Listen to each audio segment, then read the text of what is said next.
Hello my student, आप सभी को अपने चैनल एग्जाम फ्री में स्वागत है। आप लोग कैसे हैं? अच्छे होंगे, मस्त होंगे, ज़बरदस्त होंगे। तो चलिए आज की इस क्लास में आपको हिंदी के महामैराथन ऑब्जेक्टिव देखने जा रहे हैं, ठीक है। और इसमें आपको सब्जेक्टिव जो VVI है, ठीक है, जो कि आपके एग्जाम में रहने वाले हैं। तो आपको चैप्टर बाय चैप्टर आपको सब्जेक्टिव और ऑब्जेक्टिव दोनों को क्लियर करने वाले हैं। तो सारांश जो है कभी और भी देख लेंगे किसी और वीडियो में, ठीक है। तो ये बिल्कुल भी बिना देरी किए हुए स्टार्ट कर देते हैं। इससे पहले बता दें, जो भी एग्जाम फ्री चैनल को सब्सक्राइब नहीं किए सब्सक्राइब कर लिएगा, वीडियो को शेयर भी कर दीजिएगा, ठीक है। तो आइए स्टार्ट कर देते हैं और देखिएगा चैप्टर नंबर 1 से, ठीक है, कंप्लीट इसमें देखने वाले हैं। तो देखिए जो आपको सब्जेक्टिव आपको VVI है, ठीक है, उसी को हम बताएंगे। ज़्यादा क्वेश्चन को आपको नहीं बताने वाले हैं। देखिए क्वेश्चन नंबर 1 देखिए इंपॉर्टेंट और VVI हो जाता है। तो इस क्वेश्चन को आपको याद रखना है कि लेखक किस विडंबना की बात करते हैं, विडंबना का स्वरूप क्या है, ठीक है। तो उत्तर में लिखिएगा भारतीय संविधान के निर्माता के रूप में भीमराव अम्बेडकर द्वारा श्रम विभाजन और जाति प्रथा शीर्षक पाठ क्या रचित है। अगर इतना नहीं लिखना चाहते हैं इस लाइन को तो इस लाइन को छोड़ दीजिए, ठीक है। ये इतना आप उत्तर में जरूर लिख दीजिएगा कि लेखक विडंबना की बात करते हुए कहते हैं कि इस युग में जातिवाद के पोषकों की कमी नहीं है। इसका स्वरूप यह है कि जाति प्रथा जो है श्रम विभाजन के साथ साथ श्रमिक विभाजन का रूप ले लिया, जो मानव समाज के लिए अच्छा नहीं है, ठीक है। यहाँ से जो आपको लिख देना है यहाँ तक के लिए, तो आपको 2 नंबर मिल जाएंगे एग्जाम में, ठीक है। क्वेश्चन नंबर 1 आपको इम्पोर्टेंट हो जाएंगे। देखिए क्वेश्चन नंबर 2 है कि जातिवाद के पोषक उसके पक्ष में क्या तर्क देते हैं। तो लिखिएगा जातिवाद के पोषक उसके पक्ष में यह तर्क देते हैं कि आधुनिक सब समाज में कार्य कुशलता के लिए श्रम का विभाजन होना आवश्यक है, ठीक है। क्वेश्चन नंबर 1 और 2 को याद रखिएगा। और यहाँ पर देखिए 4 नंबर इंपॉर्टेंट हो जाएगा कि जाति भारतीय समाज में श्रम विभाजन का स्वाभाविक रूप क्यों नहीं कही जा सकती है। तो उत्तर में लिखिएगा कि जाति भारतीय समाज में श्रम विभाजन का स्वाभाविक रूप इसलिए नहीं कहा जा सकती क्योंकि माँ के घर में ही बच्चे के जाति और कार्यों का निर्धारण कर दिया जाता है, जो भारतीय समाज के लिए अच्छा नहीं है, ठीक है। चलिए अगला प्रश्न है कि जाति प्रथा भारत में बेरोजगारी का एक प्रमुख और प्रत्यक्ष जो कारण है कैसे बनी हुई है, ठीक है। तो लिखिएगा जाति प्रथा भारत में बेरोजगारी का एक प्रमुख और प्रत्यक्ष कारण बना है क्योंकि कोई भी व्यक्ति जिस जाति में है अगर उस जाति के कार्य को नहीं जानता है तो बेरोजगार की समस्या उत्पन्न होती है, जो बेरोजगारी का प्रमुख कारण है, ठीक है। जो आपको पढ़ के सुनाए वो आपको इम्पोर्टेंट है। और आप भी अगर इसके अलावा और भी लगता है कि पढ़ना चाहिए, ठीक है, तो आप पढ़ सकते हैं। सारा कुछ दिखा दिए। देखिए यहाँ पर देखिए 8 नंबर इंपॉर्टेंट हो जाता है कि सच्चे लोकतंत्र की स्थापना के लिए लेखक ने किन विशेषताओं को आवश्यक माना है। तो यहाँ पर उत्तर में लिखेगा कि सच्चे लोकतंत्र की स्थापना के लिए जनता और सरकार के बीच दूध और पानी की मिश्रण की तरह होना चाहिए, तभी एक शक्तिशाली देश का निर्माण हो सकता है, ठीक है। अब यहाँ से देखिए वस्तुनिष्ठ प्रश्न आते हैं। क्या आते हैं? वस्तुनिष्ठ प्रश्न को चलिए देखते हैं। और आप लोग जल्दी से जल्दी अभी तक जो चैनल को सब्सक्राइब नहीं किए सब्सक्राइब करिएगा। क्वेश्चन नंबर 1 है श्रम विभाजन और जाति प्रथा पाठ की कौन सी विद्या है। तो इसका राइट आंसर होगा निबंध है, ठीक है। क्या है? निबंध है। पूछेगा कि श्रम विभाजन जाति प्रथा के लेखक कौन है, तो बोलिएगा लेखक जो है भीमराव अम्बेडकर है, ठीक है। कौन है? भीमराव अम्बेडकर है। बाबा साहेब भीमराव अम्बेडकर का जन्म कब हुआ? जन्म जो हुआ 14 अप्रैल 1891 को हुआ, ठीक है। 14 अप्रैल 1891 ईस्वी को हुआ। अगला प्रश्न देखिएगा क्वेश्चन नंबर 4 है। ऑब्जेक्टिव आपको VVI है, ठीक है।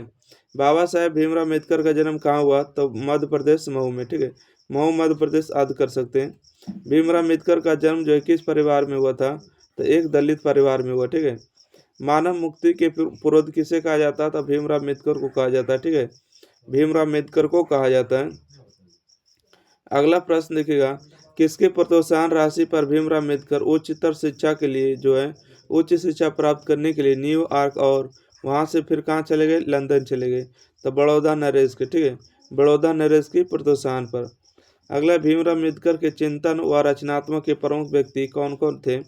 तो बुद्ध थे, कबीर थे और ज्योतिबा फुले थे, ठीक है। तीनों जो चिंतन और रचनात्मक के प्रमुख व्यक्ति रहे थे, ठीक है, प्रेरित रहे थे। अगला क्वेश्चन नंबर 9 में है कि भारतीय संविधान निर्माण में किसकी अहम भूमिका थी? भारत के संविधान निर्माण में किसकी अहम भूमिका थी? तो भीमराव अम्बेडकर के थे, ठीक है। भीमराव अम्बेडकर इसका सही जवाब होगा। चलिए अगला भीमराव अम्बेडकर की मृत्यु जो है कब हुई, ठीक है। भीमराव अम्बेडकर की जो मृत्यु हुई यानी 6 दिसंबर है ना, 6 दिसंबर 1956 को दिल्ली में हुआ था, याद रखेगा। दिसंबर 1956 में, ये भी याद रखिए। अच्छा, अगला है कि द कास्ट इन इंडिया के लेखक कौन है? तो इसके लेखक हो जाएगा भीमराव अम्बेडकर। ठीक है, भीमराव अम्बेडकर हो जाएंगे सही जवाब। अगला प्रश्न देखिएगा, क्वेश्चन नंबर अगला है कि बुद्धिज्म एंड कम्युनिज्म के लेखक कौन है? ठीक है, बुद्धिज्म एंड कम्युनिज्म के लेखक जो हो जाएंगे भीमराव अम्बेडकर हो जाएंगे। बुद्ध एंड हिज धम्मा के भी लेखक कौन हो जाएंगे? तो भीमराव अम्बेडकर ही हो जाएंगे, जिसको बाबा साहेब कहते हैं। ठीक है, जिसको क्या कहते हैं? बाबा साहेब कहते हैं। चलिए अगला प्रश्न देखिएगा, अगला प्रश्न यहाँ पर देखिएगा क्वेश्चन नंबर 14। क्वेश्चन नंबर 14 में पूछा गया बाबा साहेब अम्बेडकर का संपूर्ण जो वंगमय कितने खंडों में प्रकाशित है? ठीक है, कितने खंडों में प्रकाशित है? तो बताइएगा कि 21 खंडों में प्रकाशित है। श्रम विभाजन जाति प्रथा बाबा साहेब के किस भाषण से लिया गया? ठीक है, किस भाषण से लिया गया है? तो कहिएगा भाषण जो एनिहिलेशन ऑफ कास्ट से लिया गया है। इसको हिंदी में रूपांतर किसने किया? तो ललाई सिंह यादव ने किया। ठीक है, चलिए अगला प्रश्न देखिएगा, क्वेश्चन नंबर 16। ठीक है, क्वेश्चन 16 है कि बाबा साहेब के विख्यात भाषण, ठीक है, बाबा साहेब के विख्यात भाषण एनिहिलेशन ऑफ कास्ट का हिंदी रूपांतर जो किसने किया? ठीक है, एनिहिलेशन ऑफ कास्ट को जो है हिंदी रूपांतर किसने किया? तो कहिएगा कि ललाई सिंह यादव ने किया था। ठीक है, ललाई सिंह यादव। अगला, भारत में बेरोजगारी का प्रमुख कारण क्या है? तो भारत में बेरोजगारी का प्रमुख प्रथा हो जाएगा। ठीक है, कारण क्या होगा? जाति प्रथा होगा। ठीक है, क्या होगा? जाति प्रथा होगा। अगला, जाति प्रथा स्वाभाविक विभाजन क्यों नहीं है? जाति प्रथा जो है स्वाभाविक विभाजन क्यों नहीं है? क्योंकि रुचि पर आधारित नहीं होने के कारण। ठीक है, रुचि पर आधारित नहीं होने के कारण। अगला प्रश्न है कि आदर्श समाज स्वतंत्रता, समानता और भातृत्व पर आधारित होगा, है ना? किसने कहा? तो ऐसा कहने वाला कौन थे? भीमराव अम्बेडकर थे। भारत में बेरोजगारी का एक प्रमुख और प्रत्यक्ष कारण क्या है?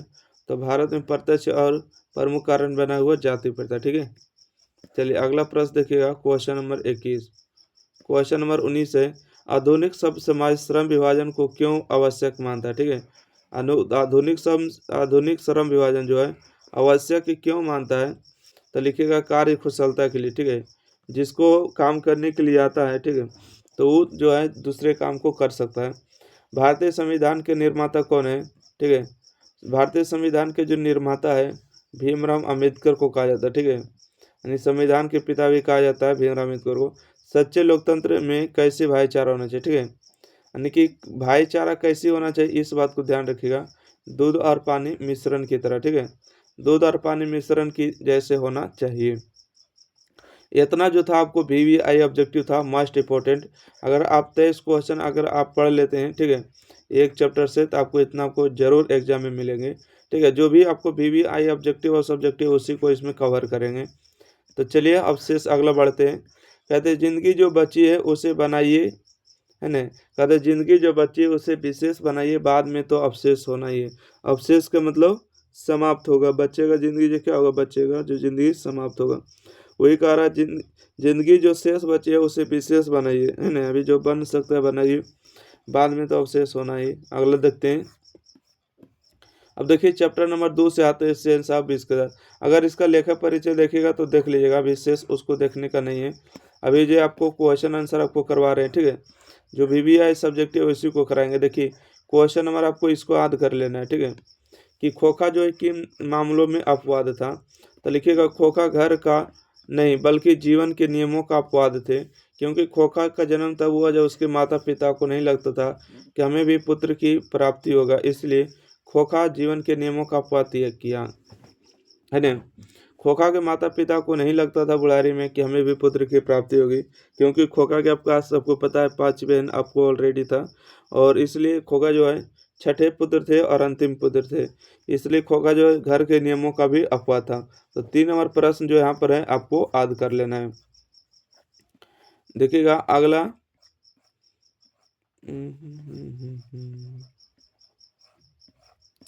देखिए क्वेश्चन नंबर यहाँ पर आपको इसको याद करना है, ठीक है। मदन और ड्राइवर के बीच विवाद के द्वारा कहानीकार क्या बताना चाहता है? तो लिखिएगा मदन और ड्राइवर के बीच विवाद से कहानीकार यह बताना चाहते हैं कि जैसे संगति में मतलब रहता है वैसे ही क्या हो जाता है? बन जाता है। एक छोटा सा लड़का मदन गाड़ी को छूने का प्रयास करता है, जिसे ड्राइवर धक्का देता है। अतः ड्राइवर अपने आप को सेन साहब की तरह समझता है, ठीक है। जैसा रहता है वैसा ही बन जाता है। तो चलिए क्वेश्चन नंबर इसको भी याद कर लीजिएगा। जो भी आपको इम्पोर्टेंट है, जो कि आपके एग्जाम में आने वाला है, उसी को आपको बताने वाले, ठीक है। तो देखिए यहाँ पर देखिए आपको इसके बारे में पढ़ लीजिए, ठीक है। कहते हैं सेन साहब मदन, कासू और गिरधर का चरित्र चित्रण करें। तो लिखिएगा सेन साहब एक अमीर व्यक्ति थे जो सामने किसी व्यक्ति को छोटा समझते थे, ठीक है। अपनी जो है सामने किसी भी व्यक्ति को क्या समझते थे, छोटा समझते थे। उन्हें अपने आप पर बहुत गर्व होता था। मदन एक गरीब लड़का था जो स्वतंत्र रहकर अपना जीवन जीना चाहता था। अतः व्यक्ति को इसी तरह होना चाहिए।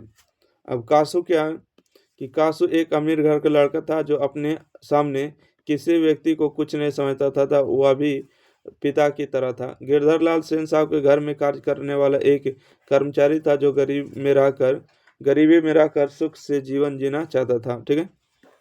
चलिए अब यहाँ से देखिएगा ऑब्जेक्टिव, ठीक है। जो आपको बता दिए सब्जेक्टिव के लिए भी है उतना ही आप पढ़ लीजिए। अगला है कि 20 के दांत पाठ की कौन सी विद्या है। तो कहिएगा 20 के दांत कौन सी विद्या होगा, कहानी होगा, ठीक है। 20 के दांत के लेखक कौन है, ठीक है। इस 20 के दांत के क्या पूछा गया, लेखक पूछा गया, तो बताइएगा नलिन बिलोचन शर्मा हो जाएगा।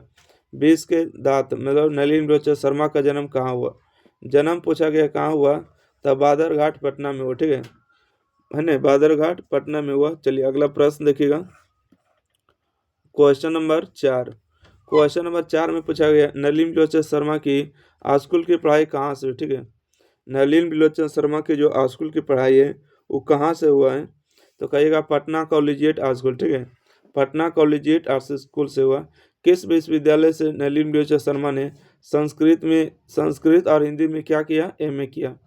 तो वो पटना विश्वविद्यालय ही था जो कि संस्कृत और हिंदी में एमए किया था, ठीक है। संस्कृत और हिंदी के विषय में क्या किया था, एमए किया था। अगला है साहित्य का इतिहास दर्शन किसकी रचना है।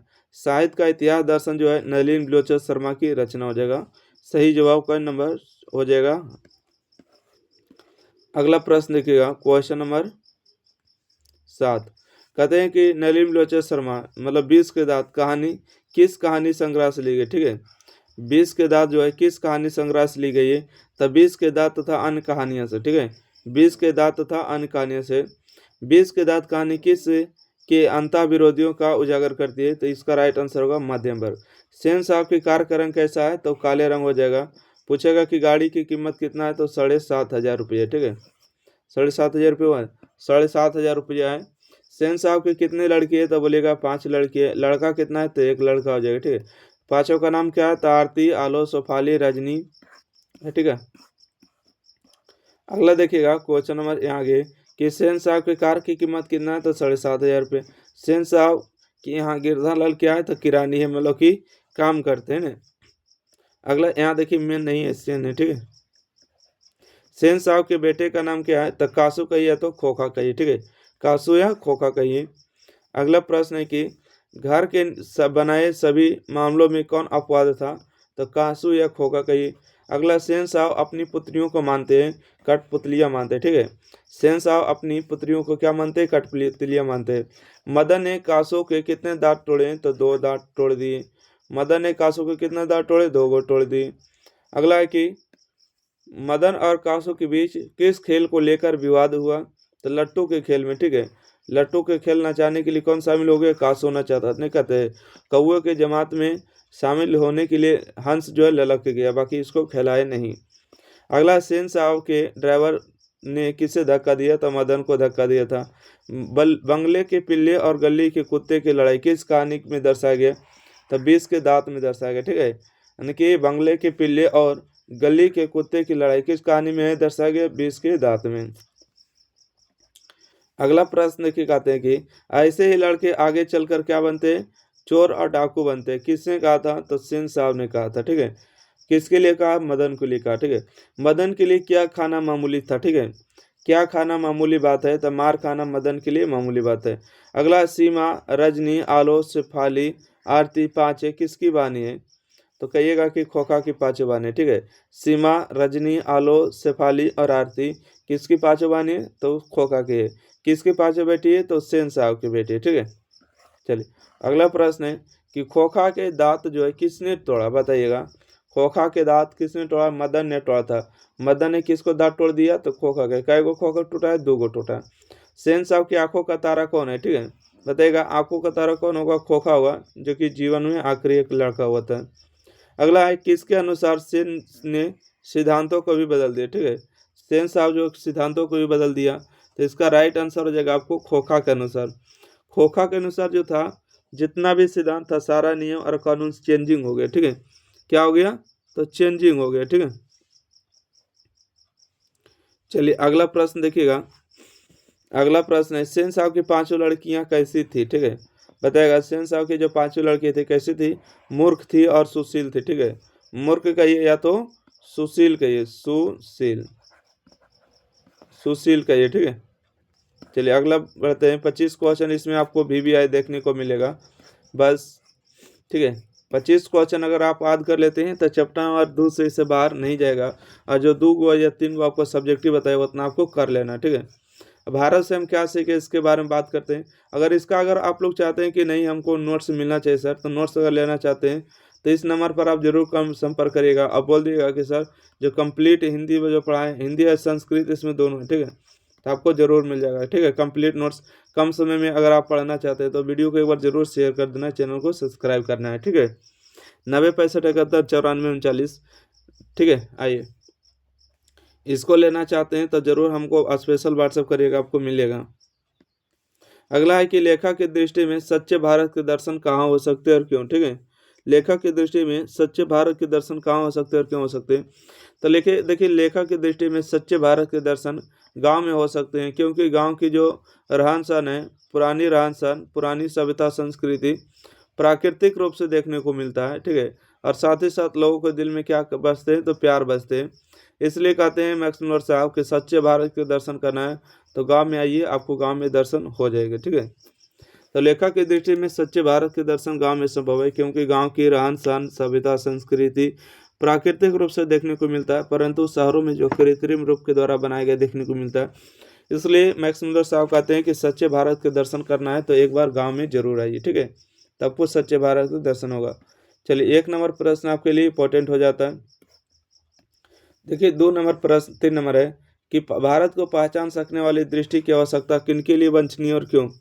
तो देखिएगा भारत को पहचान सकने वाली दृष्टि वैसे लोगों के लिए आवश्यक है जो भारत के बारे में कुछ जानना चाहते हैं, क्योंकि भारत के बारे में नहीं जानने पर भारत की पहचान नहीं कर सकेंगे। अगला प्रश्न देखिएगा।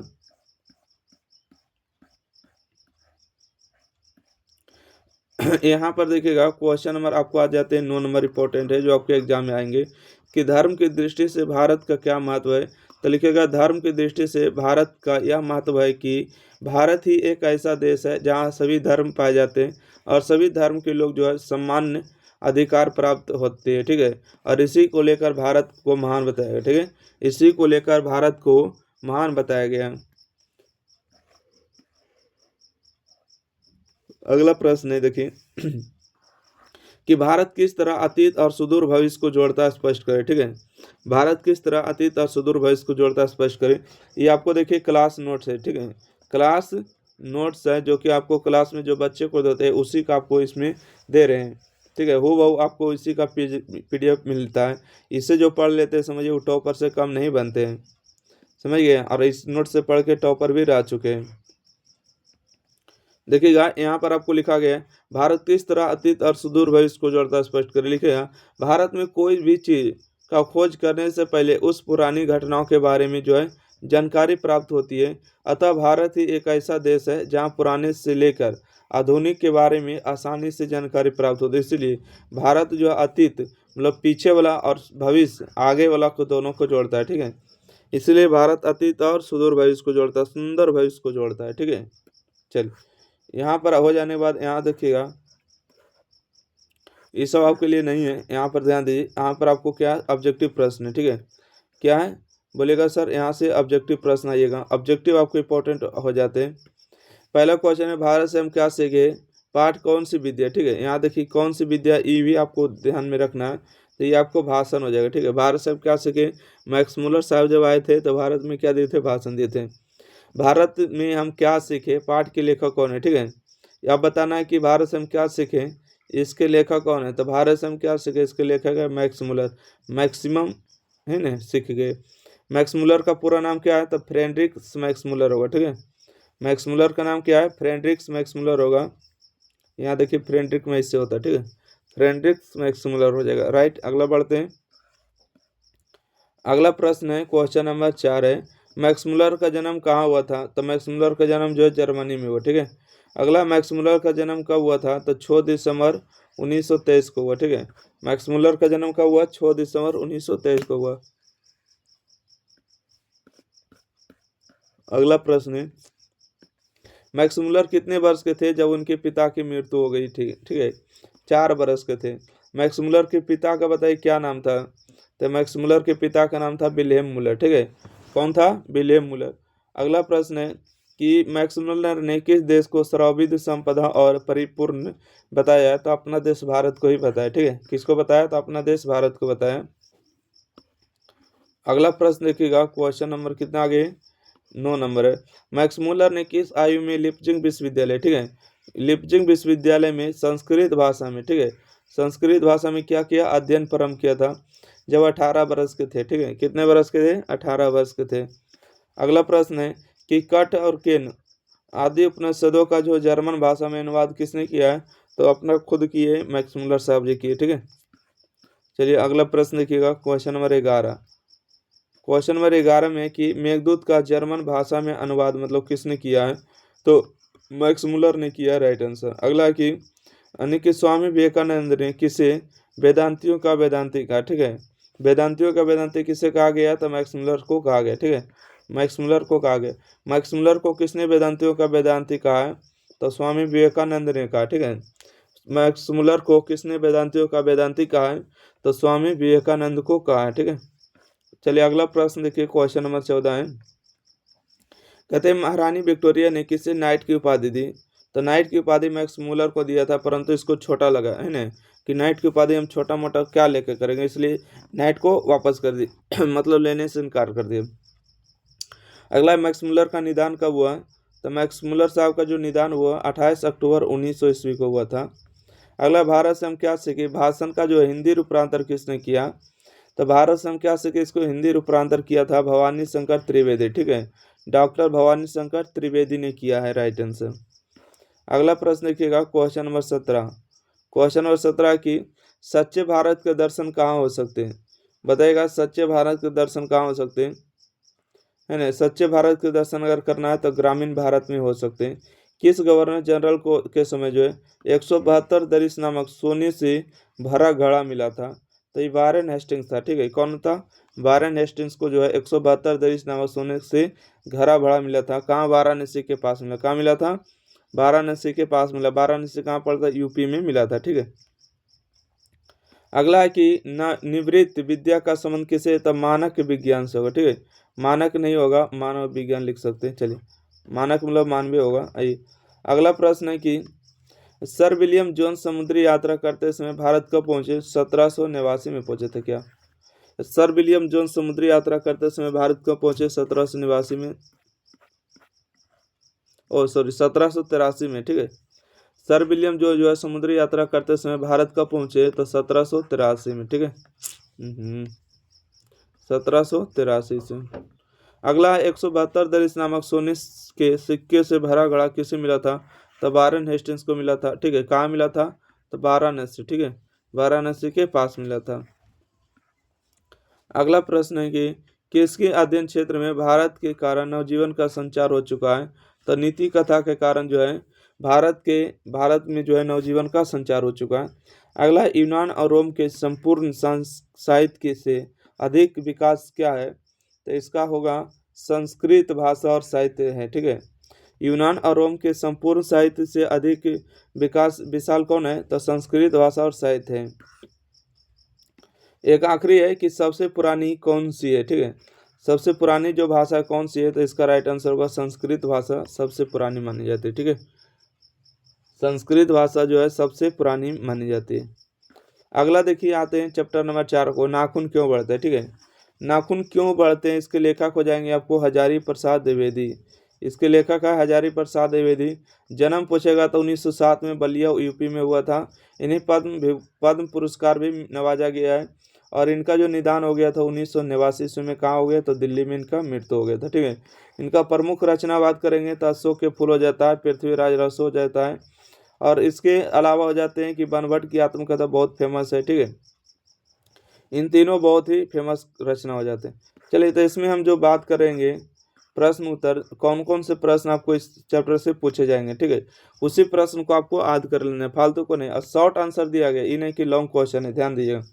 नाखून क्यों बढ़ते हैं, यह प्रश्न लेखक के आगे कैसे उपस्थित हुआ। तो लिखिएगा, नाखून क्यों बढ़ते हैं, यह प्रश्न लेखक की पुत्री ने लेखक से पूछी थी। यह प्रश्न लेखक के सामने उपस्थित हुआ। ठीक है, नाखून क्यों बढ़ते, यह प्रश्न लेखक के जो है छोटी लड़की थी, उसी ने पूछा था कि बताइए पिताजी कि बार बार 2 से तीसरे दिन में जो है नाखून क्यों बढ़ जाते, इसलिए यह प्रश्न लेखक के सामने उपस्थित हुआ। अगला प्रश्न है कि बढ़ते नाखूनों द्वारा प्राकृतिक मनुष्य को क्या याद दिलाती है। तो बढ़ते नाखूनों द्वारा प्राकृतिक मनुष्य जो है मनुष्य को अपने पूर्वज की याद दिलाती है। इतना लिख दीजिएगा एक लाइन में। ठीक है, बढ़ते नाखून द्वारा मनुष्य को अपने पूर्वज की याद दिलाती है। चलिए, अगला प्रश्न देखिएगा।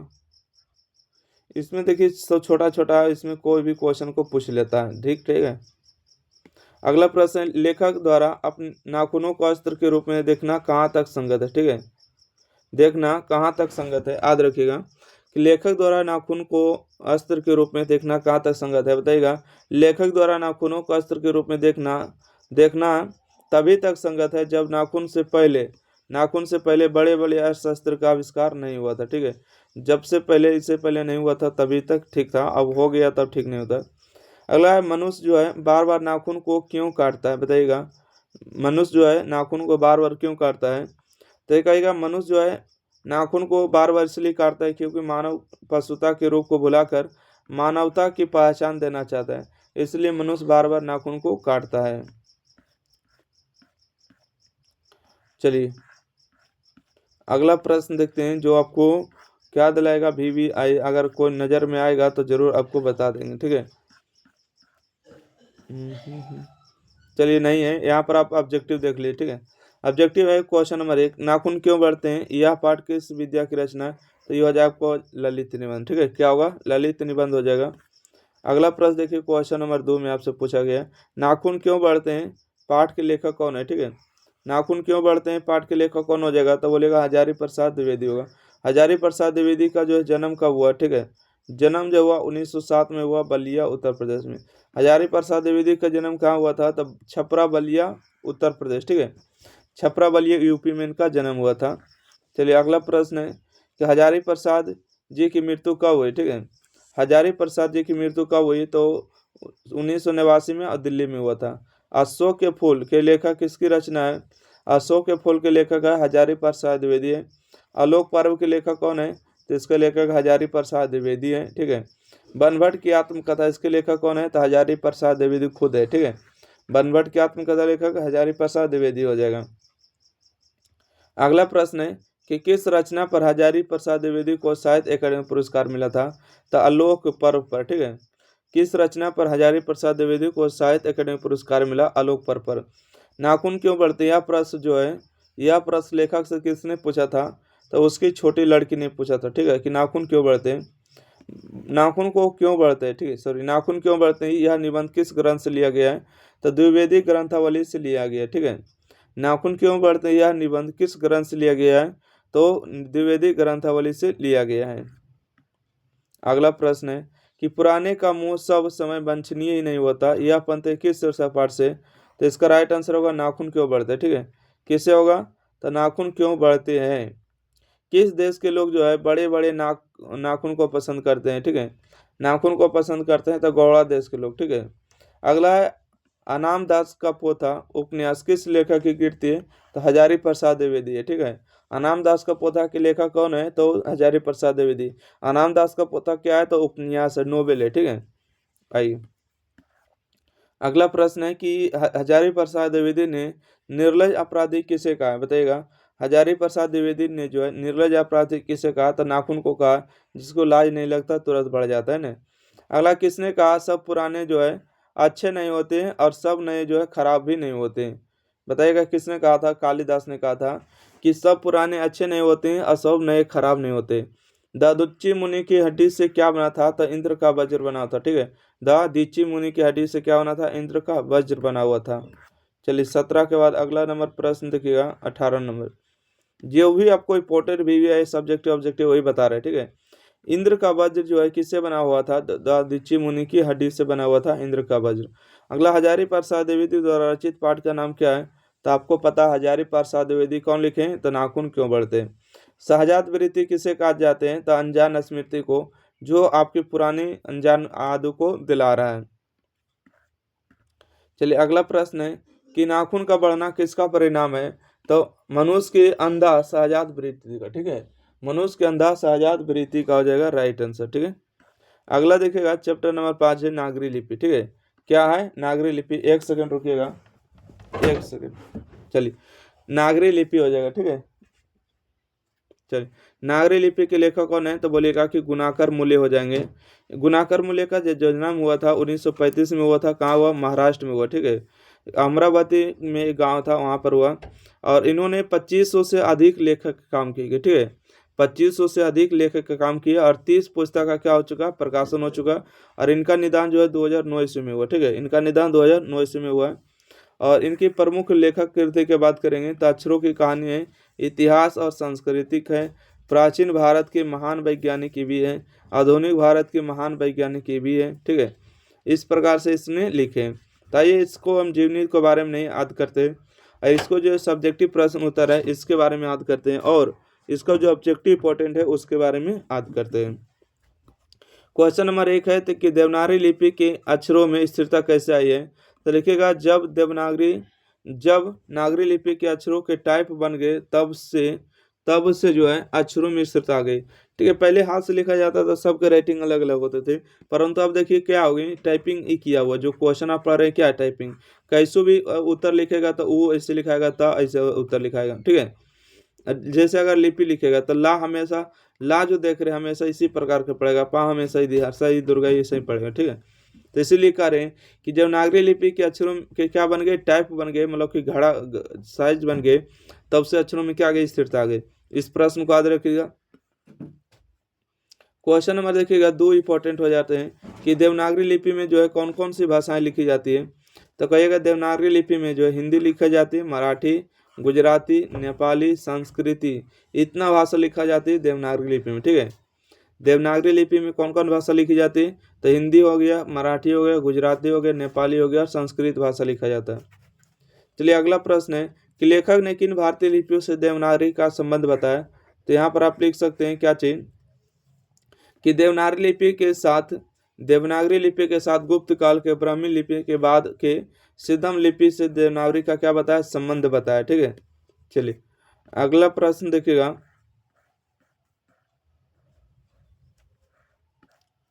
अगला प्रश्न क्या है, ये सब आपके लिए नहीं काम आएगा, ठीक है। देखिए क्वेश्चन नंबर 10, ठीक है। क्वेश्चन नंबर 10 है कि नागरी लिपि कब एक स्वरदेशी लिपि थी, तो लिखिएगा 8वीं सदी में नागरी लिपि का प्राचीन काल में मिलने लगा और लिपि सभी देशों में प्रचलित हो गया था, इसलिए इसे स्वरदेशी लिपि कहा जाने लगा, ठीक है। तो इस प्रकार से आप आराम से लिख लीजिएगा। और जो भी अभी तक इसका एग्जाम फ्री के चैनल को सब्सक्राइब लाइक नहीं किए तो जरूर कर लीजिएगा, ठीक है। और इसका हम लोग ऑब्जेक्टिव देखने वाले हैं। ऑब्जेक्टिव 1 है कि नागरी लिपि पाठ की कौन सी विद्या है, तो इसका राइट आंसर होगा निबंध है, ठीक है। अगला है नागरी लिपि पाठ के लेखक कौन है, तो नागरी लिपि पाठ के लेखक हो जाएगा गुणाकर मूल्य। नागरी लिपि का जन्म कब हुआ, तो जन्म हुआ 1935 ईस्वी में, ठीक है। नागरी लिपि का जन्म कब हुआ, 1935 में हुआ। अगला नागरी लिपि का जो जन्म कहाँ हुआ, तो जन्म हुआ अमरावती महाराष्ट्र में, ठीक है। अमरावती कहाँ हुआ, महाराष्ट्र में, इसका करेक्ट आंसर होगा। गुणाकर मूल्य का निदान कब हुआ, तो 2009 ईस्वी में निदान हो गया। खगोल विज्ञान, अंतरिक्ष विज्ञान और विज्ञान का इतिहास इत्यादि किसकी रचना है, तो बोलिएगा गुणाकर मूल्य की रचना है, ठीक है। किसकी है? गुणाकर मूल्य की रचना। खगोल विज्ञान, अंतरिक्ष विज्ञान और विज्ञान का इतिहास किसकी रचना है? गुणाकर मूल्य की।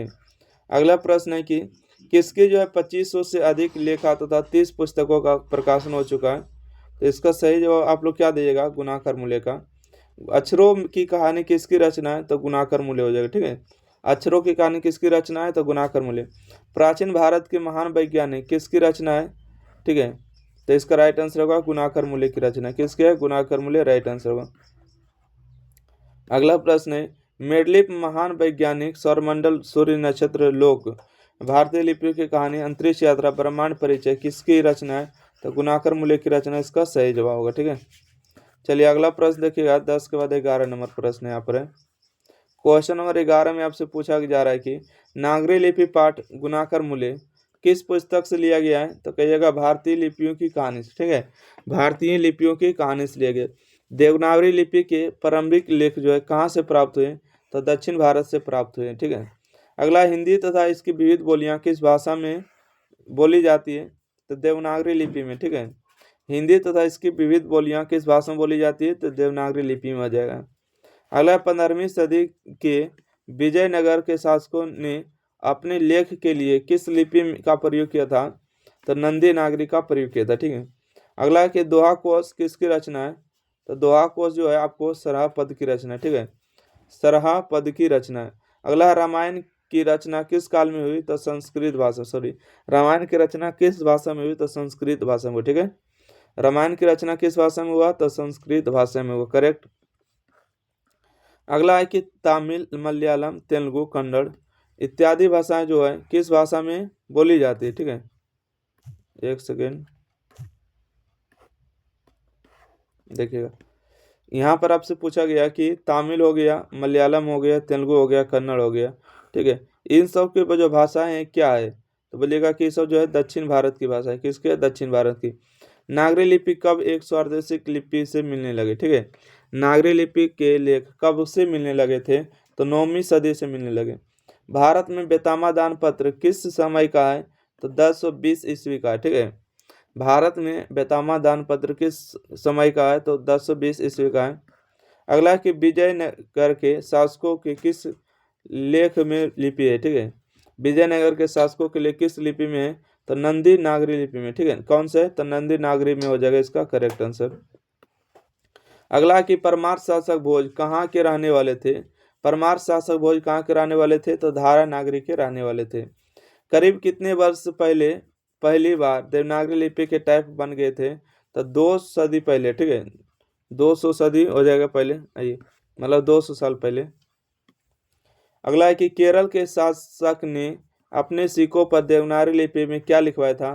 तो वीर केरलस लिखाया था, ठीक है, वीर केरलस लिखाया था।